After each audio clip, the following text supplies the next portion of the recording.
Engaging in those enterprises, no matter how lucrative and how much money you can make, we as Muslims have to refrain from it. This is the spiritual side of the challenge. Assalamu alaikum wa rahmatullahi wa barakatuh. Bismillahir Rahmanir Rahim. Inshallah, we're going to continue our discussion about halal and haram. Today we're going to be talking about halal income. That a lot of times we don't really pay attention to the sources where our income comes from, whether it is permissible or whether it is impermissible.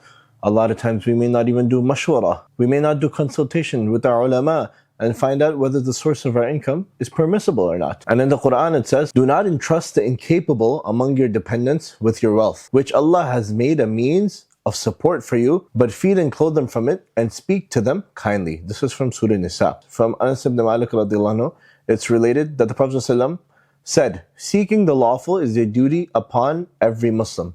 And in another narration, Anas radiallahu anhu reports that Rasulullah ﷺ said, earning halal livelihood is binding upon every Muslim. So seeking a halal living itself is a religious obligation, second only to the primary religious obligations. A lot of times the question comes up, that is even acquiring wealth so stringent upon us? Will it fully pull us towards material? Or will it pull it away from the spiritual? Are they mutually exclusive? Or can they be linked to one another? This is actually not supposed to be the case, that we even have to think about this.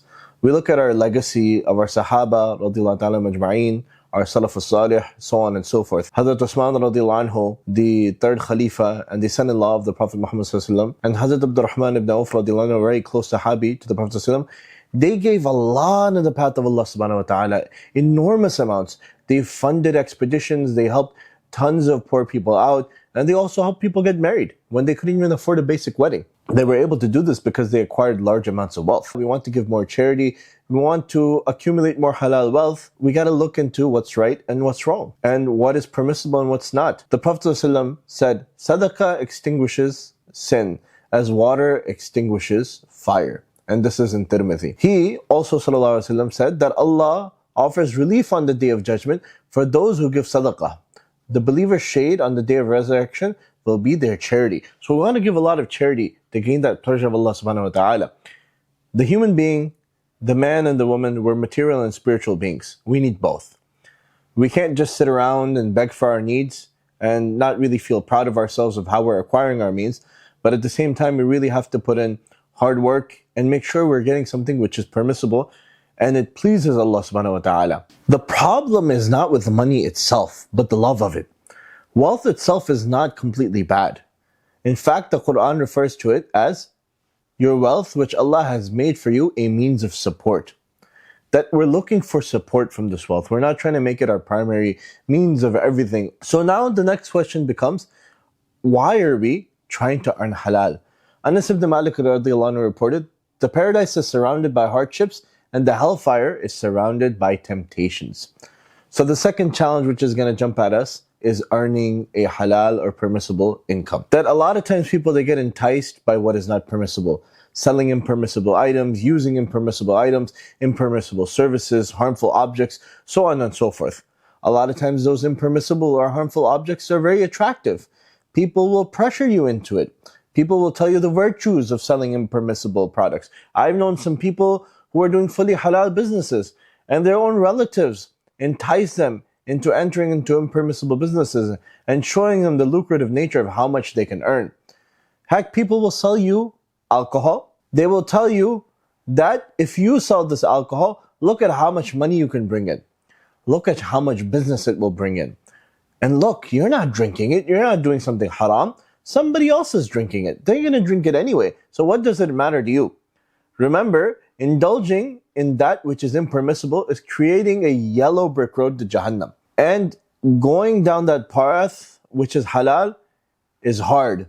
But you're going to be building your path to Jannah brick by brick. So when it relates to impermissible businesses, the Prophet of Allah ﷺ said, verily, he who has forbidden its drinking, alcohol and wine, has forbidden its sale also.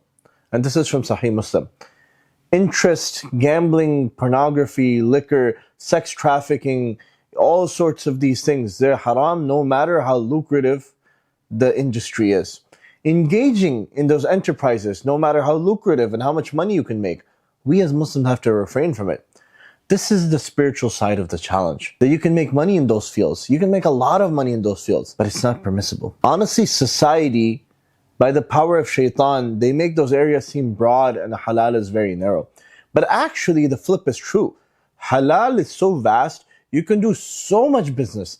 And in many countries such as the United States, you'll see there's many big businessmen who are Muslim who are earning millions and millions, if not billions of dollars by selling halal products. And they're well known, such as the family who runs edible arrangements. It's such a big business. And what are they doing? They're making bouquets in the shapes of flowers out of fruits. And they're selling those. And people are franchising, people are earning so much money off of these businesses. So Allah subhanahu wa ta'ala put barakah in their wealth and the wealth of their family, and Allah give them the opportunity to give more in the path of Allah subhanahu wa ta'ala. But this is just one example.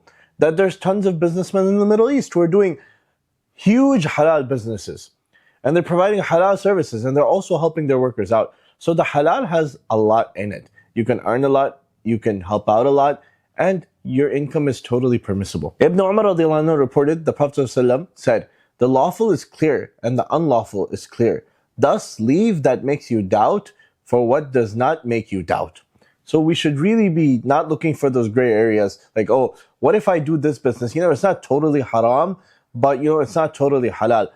Look at what's clear. You could sell carpet and make money. And there's people out there who sell millions of dollars of carpets each year. And people buy them for masajid, people buy them for their houses, people buy them for everything. You can sell good halal food and make a lot of money. So there's so much industry out there to do halal. At the end of the day, halal is great. You can make a lot of money.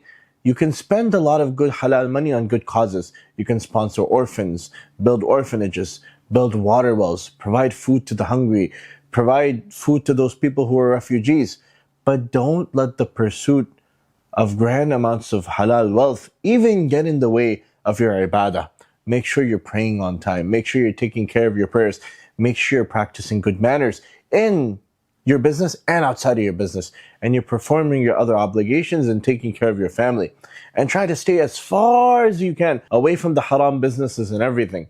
Allah subhanahu wa ta'ala bless us all with halal wealth. Accept our endeavors to earn halal and spend only halal. Jazakallah khair. Assalamu alaikum wa rahmatullahi wa barakatuh.